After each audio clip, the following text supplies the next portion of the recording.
তুই চায়ের হইছস কি কবি ক তুই কইলেই তো আমি কইমু হ।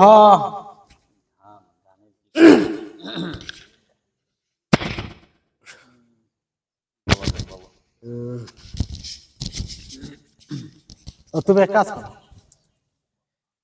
এই আবু তোহা আদনানের এর 200 কোটি টাকা করে দেয় মানুষ অ্যাকাউন্টে ঢুকছে, অ্যাকাউন্টে পাইছে, তারপর আর কিছু করে নাই, এই বিষয়ে কিছু বলো।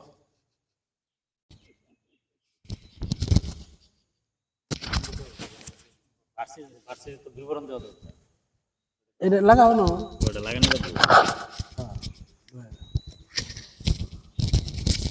আচ্ছা যাই হোক, আমরা প্রথমে ভার্সিটি নিয়ে আলাপ আলোচনা করি। সুন্দর একটা ভার্সিটি, কিন্তু বাড়ির কাছে ভার্সিটি, কিন্তু আমরা নিজেরাই ভার্সিটিতে ঘুরতে আসি, পড়তে আসি না। আর এখানে বহু দেশ থেকে মানুষ আসে, বহু জেলা, বহু বিভাগ, দেশের বাইরে থেকে, বিভিন্ন এলাকা থেকে মানুষ আসে। এখন আমরা ওই বিষয়েও কথা না বলি, যেহেতু আমরা এটা পড়তেই পারছি না, আমরা এগুলো সৌন্দর্য নিয়ে আলাপ করি। দেখা হয়নি চক্ষু মিলিয়া একটি দানের শিশির উপর একটি শিশির বিন্দু, ঠিক আছে। কারণ বাংলাদেশ কৃষি বিশ্ববিদ্যালয়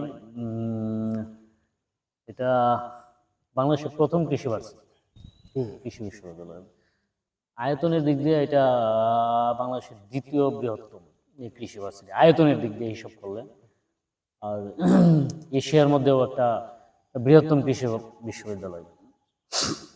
এটার পড়াশোনার পাশাপাশি দেশ এবং দেশের বাহির থেকে অনেক স্টুডেন্ট, শিক্ষার্থী এখানে পড়াশোনা করতে আসে, এবং তারা দেশের এবং দেশের বাহিরে দেশ সমাজ উন্নয়নে এখান থেকে শিক্ষা নিয়ে কৃষি সেক্টরে দেশ এবং জাতির জন্য অনেক কিছু অবদান রাখতেছে অনেক শিক্ষার্থী।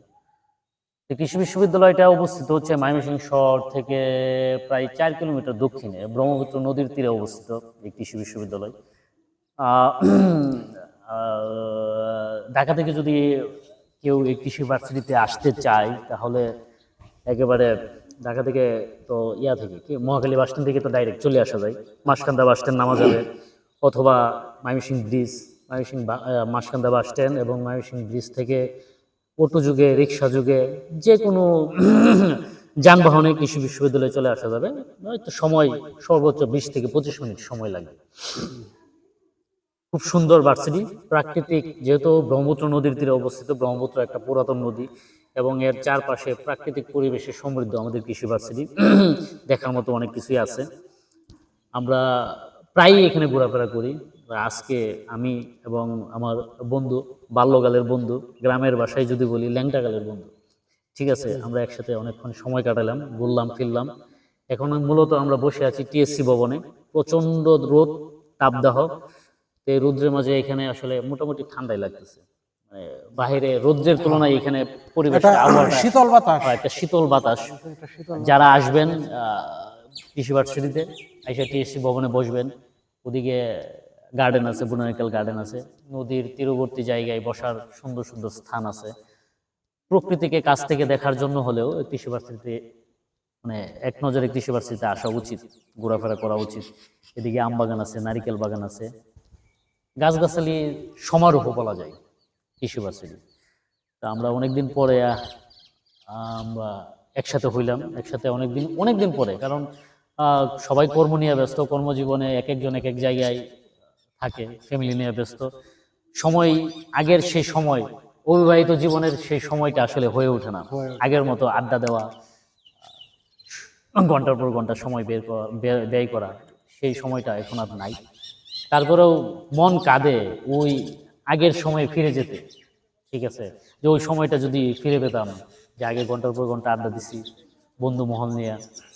আসলে আজকে সেই অনুভূতিটা মনের মধ্যে লাগতেছে, যে আগে তো অনেক সময় কাটাইছি, এখন আজকে আমরা একসাথে হয়েছি, একটু ঘোরাফেরা করছি, এখানে বসলাম, ভালো লাগতেছে। এই তো অনুভূতি। আমিনুল কিছু বলো। ও তুমি তো অনেক কিছু বলছো। এলোমেলো ভাবে অনেক কিছু বললাম, কি বলবো।